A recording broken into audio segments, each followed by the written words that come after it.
What's up? Hey, welcome. Don't sweat the small stuff, and it's all small stuff.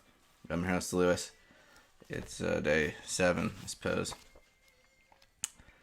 Eventually, I'm gonna have to have some better kind of system for sorting out the day. Not much time today, so let's just dive right in. Don't interrupt others or finish their sentences.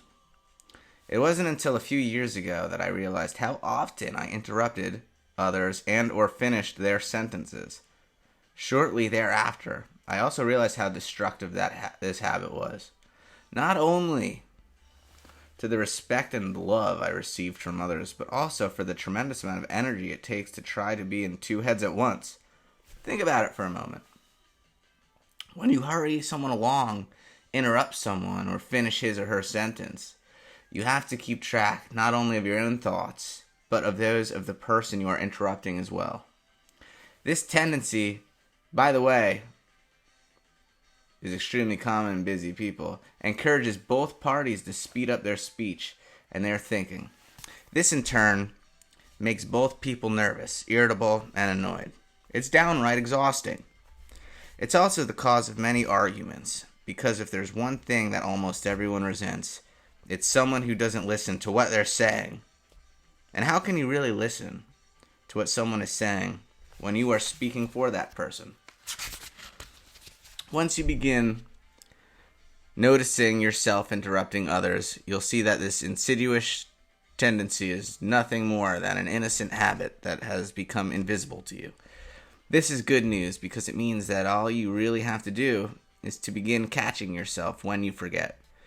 Remind yourself, before a conversation begins if possible, to be patient and wait. Tell yourself to allow the other person to finish speaking before you take your turn. You'll notice right away how much the interactions with the people in your life will improve as a direct result of this simple act. The people you communicate with will feel much more relaxed around you when they feel heard and listened to.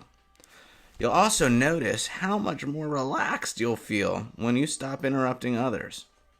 Your heart and pulse rates will slow down, and you'll begin to enjoy your conversations rather than rush through them. This is an easy way to become a more relaxed, loving person. So, stop interrupting people. I forgot to say this in the beginning. It's Friday, November 6th, 2020. We're broadcasting from beautiful Ridgewood, Queens. I'm your host, Lewis, and this has been Don't Sweat the Small Stuff, and it's all small stuff. Until tomorrow, Guten Morgen.